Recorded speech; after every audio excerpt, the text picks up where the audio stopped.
Iddo Moed is Israel's ambassador-designate to Canada. He is on the line right now. Mr. Moed, thank you for your time this afternoon. I can imagine what it must be like trying to deal with this ongoing situation in Israel. So can you tell our listeners right now exactly what the situation is in terms of dead, injured, hostages, as much as you know?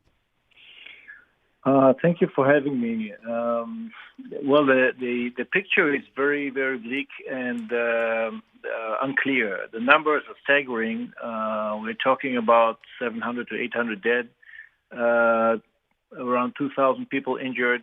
We are not sure about the number of people missing, mainly abducted, hijacked into the Gaza Strip. There is a lot of unclarity, but the broad picture is that we are at this moment shocked and horrified by this barbaric attack of the terrorist organization, or several terrorist organizations, on innocent population on a holiday, religious holiday, Saturday morning, and we are at the moment initiating a war. Actually, an all-out war against a terrorist organization, because what has happened here is, of course, unacceptable in any way, shape, or form, and no country can tolerate that. So the atmosphere in Israel right now is of unique solidarity between everybody and anybody. Everybody's helping people everywhere, cooking food, delivering whatever things they can bring to others, to soldiers, to people who need stuff, to those who've been evacuated, to the wounded. And so there is huge mutual support, and there is this shock, this tremendous shock from this horrendous, barbaric attack that took place on Saturday.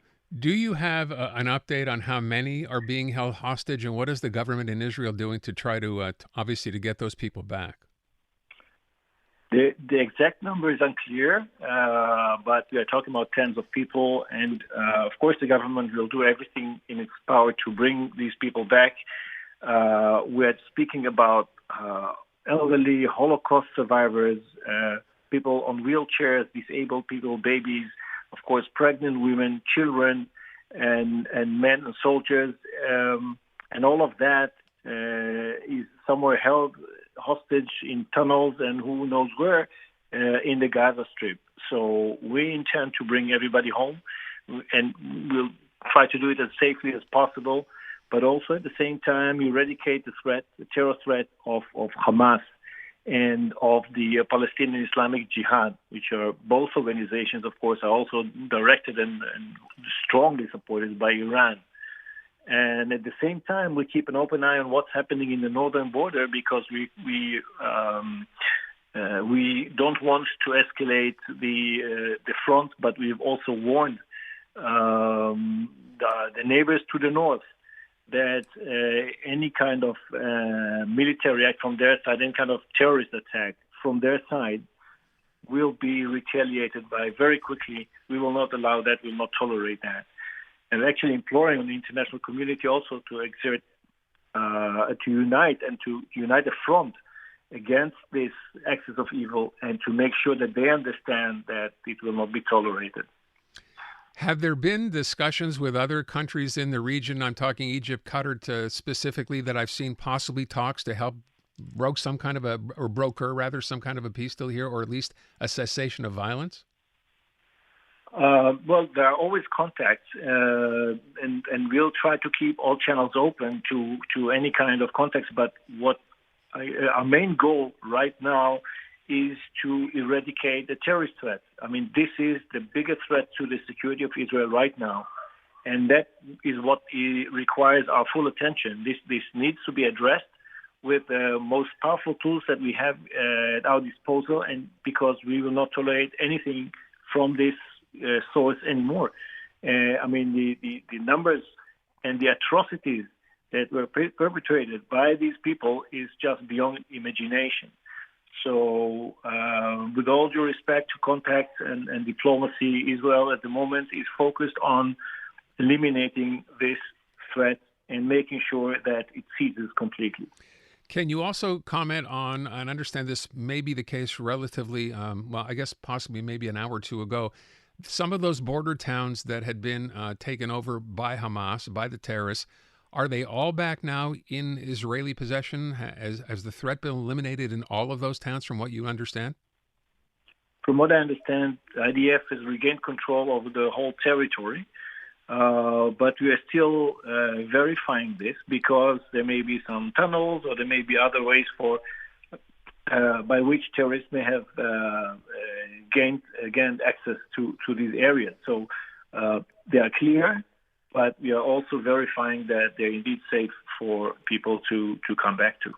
You mentioned a moment ago in no uncertain terms that Israel will do whatever it can, take any means necessary to end this. I'm just wondering, so first there was the rocket attacks, of course, in the Gaza Strip.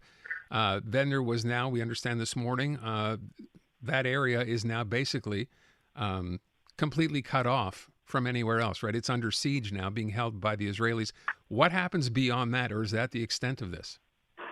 Israel is not holding the Gaza Strip. There is no presence, no Israeli presence in the Gaza Strip. I mean, if there is anything right now, that military operation going on. But the problem really with what is happening there is that there is no entity to have any kind of that takes responsibility over the peace and over the lives of the population. They are being taken hostage by Hamas, the whole population of the Gaza Strip. And so when we want to address any of the issues there, the only way to do it is to eradicate Hamas. There is no other way. Can you also just add some clarity to what's going on in other parts of Israel? We've been talking about the Gaza border towns, but I heard this morning perhaps that rockets have been fired toward Tel Aviv and Jerusalem. Is that the case? Rockets were fired also earlier towards Jerusalem, and I think that on one of those rockets, a mosque was hit, and Muslim people that were praying were hurt. Also, rockets were fired earlier also at Tel Aviv. So we know that this kind of threat exists. We are aware of that, of course, and we have a system to protect us, but that system is not foolproof. But yes, this is the kind of life that Israelis have to endure just for being a democracy in the middle of an area that is filled with terrorists and weapons and those who really aim to destroy us and annihilate the state. And that's not going to happen. Last thing, with respect to Canadians, I mentioned Montrealers. We now know 2 have been confirmed killed in Israel. If they want to know the state of, hostages or anything else, is there a contact for people to reach out to the government to find out? There is a contact through the Canadian Embassy. They can reach out to the Ministry of Foreign Affairs and to the military and get all the information. Sure. Okay. I want to thank you so much for your time. Iddo Moed, Israel's Ambassador-designate to Canada. Thank you. Thank you.